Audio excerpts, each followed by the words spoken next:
ಬಡತನ ಇದೆ, ಹಸಿವಿದೆ, ಅಸ್ಪೃಶ್ಯತೆ ಇದೆ, ಜಾತೀಯತೆ ಇದೆ, ಕೋಮು ಭಾವನೆ ಇದೆ, ಒಬ್ಬರು ಮಾಸ್ಕರ್ ಸಾವಿರಾರು ಕೋಟಿ ಇದೆ, ಒಬ್ಬರು ಉಳ್ಳಿಕ್ಕೆ ಜಾಗ ಇಲ್ಲ. ಇಂತಹ ಸಂದರ್ಭದಲ್ಲಿ ಬರೀ ಎಸ್ಟಿಮೇಟ್ ಪರ್ಸ್ಕೊಂಡು ಮಾತ್ರ ಇದನ್ನು ನಾವು ಪ್ರೊಟೆಸ್ಟ್ ಮಾಡಿದ್ರೆ ಆಗುತ್ತಾ? ಪತ್ರಕರ್ತರು ನೀವು ಇದಕ್ಕೆ ಬೆಳಕು ಚೆಲ್ಲಬೇಕು. ಈಗಾಗಲೇ ಏನಾಗ್ತಾ ಇದೆ ಅಂತಂದರೆ, ಯಾರೋ ಮೋಹನ್ ಭಾಗವತ್ ಮೂರು ಮಕ್ಕಳನ್ನ ಅಲ್ಲಿ ಸಿಗ್ತಾ ಇಲ್ಲ. ಏನು ಈಗ ಅಮಿತ್ ಶಾ ಅವ್ರ ಬಗ್ಗೆ ಇಷ್ಟೆಲ್ಲ ರಾಷ್ಟ್ರಾದ್ಯಂತ ಪ್ರತಿಭಟನೆ ಮಾಡಿ ಜನರು ಬೆಳಗ್ಗೆ ಎತ್ತು ಅಂದರೆ ಸಂವಿಧಾನದ ಬಗ್ಗೆ ನಾವು ಕೋಟ್ ಮಾಡಿ ಆರ್ಟಿಕಲ್ನ ಕೋಟ್ ಮಾಡಿ ನಾವು ಅನುಕೂಲಗಳನ್ನು ಪಡೀತೀವಿ. ಆ ಸಂವಿಧಾನವನ್ನು ಹೀಯಾಳಿಸಲು ಕೂಡ ಜನ ಬೀದಿಗಿಳಿದಿಲ್ಲ ಅಂದರೆ ನಾವು ಸತ್ತು ಬದುಕಿದ್ದೀವಿ. ಏನು ಯಾರು ರಕ್ಷಣೆ ಮಾಡಬೇಕು, ಯಾರು ಜವಾಬ್ದಾರಿ?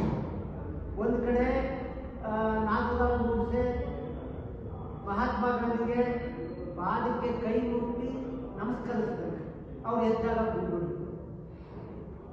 ಅದೇ ನಮ್ಮ ನರೇಂದ್ರ ಮೋದಿ ಅವರು ಸಂವಿಧಾನಕ್ಕೆ ಶಿರಸಾವಾಗಿ ಕೈ ಮುಗಿತಾರೆ, ಸಂವಿಧಾನದ ಆಶಯಗಳನ್ನ ಗುಂಡೊಡಿತಾರೆ.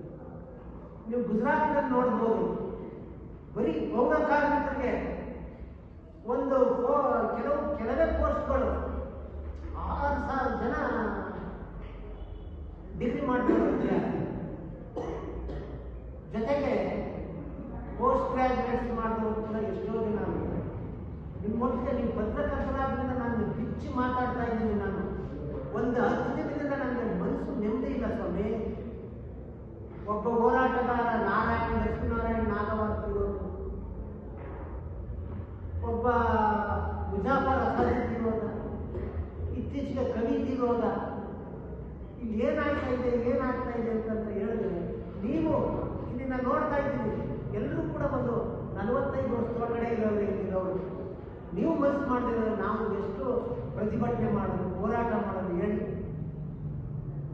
ಒಂದೊಂದು ಕುಟುಂಬದಲ್ಲಿ ಇದ್ದಾರೆ.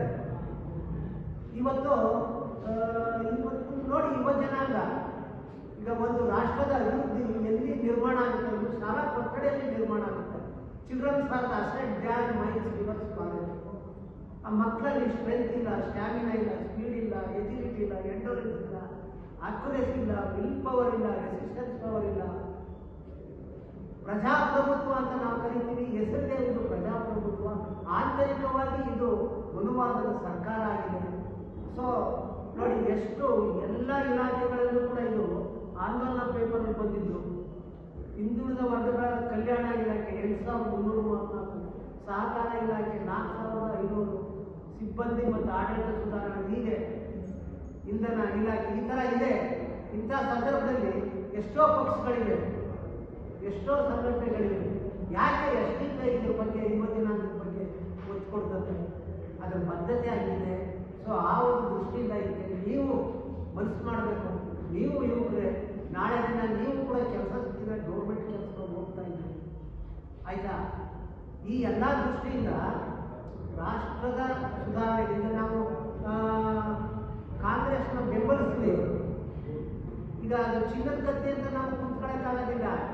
ಈಗ ನಾವು ಕೇಳ್ತಾ ಇರೋದಷ್ಟೇ, ಈ ಹುದ್ದೆಗಳನ್ನ ತುಂಬಿ ರುಚಿ ಖಾಲಿ ಮಾಡಿ. ಅವರು ಮೋಸ ಮಾಡ್ತಾರೆ ಅಂತ ನೀವು ಮೋಸ ಮಾಡಿದವರಾದ್ರೆ, ಅಮಿತ್ ಶಾ ಮತ್ತೆ ನರೇಂದ್ರ ಮೋದಿ ಅವರು ಮೋಸ ಮಾಡ್ತಾರೆ. ನೀವು ಒಂದು ವರ್ಷದೊಳಗಡೆ ತುಂಬ್ತೀನಿ ಅಂತ ಹೇಳಿ ಅಧಿಕಾರಕ್ಕೆ ಬಂದವರು, ನೀವು ಕೂಡ ಏನು ತುಂಬದೆ ಹೋದ್ರೆ ನಾವು ಏನಂತ ಅವ್ರಿಗೂ ನೀವು ಏನು ವ್ಯತ್ಯಾಸ ಇದೆ? ಇವ್ರಿಗೆ ಏನು ಅಂತಂದ್ರೆ, ಪರಿಶಿಷ್ಟ ಜಾತಿಯವರು, ಪರಿಶಿಷ್ಟ ಪಂಗಡದವರು, ಹಿಂದುಳಿದವರು, ಅಲ್ಪಸಂಖ್ಯಾತರು, ಇವ್ರಿಗೆ ರಾಜಕೀಯ ಪ್ರಜ್ಞೆ ಇಲ್ಲ, ಸ್ವಾಭಿಮಾನ ಇಲ್ಲ, ಓಟರ್ ಮಹತ್ವ ಗೊತ್ತಿಲ್ಲ ಇವ್ರಿಗೆ. ಇವ್ರನ್ನ ಖರೀದಿ ಮಾಡ್ಕೊಳ್ಬಹುದು, ಕೊಂಡ್ಕೊಳ್ಬಹುದು, ಗುಲಾಮರಾಗಿ ಇಟ್ಕೊಳ್ಬಹುದು, ಕಾಲಾಳುಗಳಾಗಿ ಇಟ್ಕೊಳ್ಬಹುದು. ಹಣ ಇದೆ, ಪಾಳ್ಯಗಾರಿಕೆ ಇದೆ, ಮತ್ತೆ ನಾವು ಚುನಾವಣೆಯಲ್ಲಿ ಗೆಲ್ತೀವಿ. ಖಂಡಿತ ನೀವು ನಿರಾಸೆ ಆಗ್ತಿಲ್ಲ. ಈ ವರ್ಗಗಳಿಗೂ ಜಾಗೃತಿ ಬರ್ತಾ ಇದೆ. RSS ಮತ್ತು ಚಿತ್ರ